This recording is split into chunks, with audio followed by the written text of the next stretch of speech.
As a new student, you might be wondering where you fit depending on where your interests lie. And what I can tell you from the standpoint of agriculture is that the sky is truly the limit. Our growers need people who understand the trades. They need people who understand mechanics, mathematics, science and research, promotions and marketing. All of that fits into the success of agriculture and the economy of agriculture in the state of Wisconsin incredibly.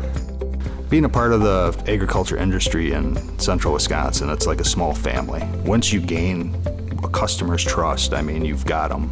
You become friends with them. They succeed, we succeed. What these growers do on a daily basis, the heart of what they do, is feeding your family and feeding my family at the end of the day. Every time you open your cupboard shelf and you look at what's in there, just think of where that come from and what it took to get there. We need people to help keep it there.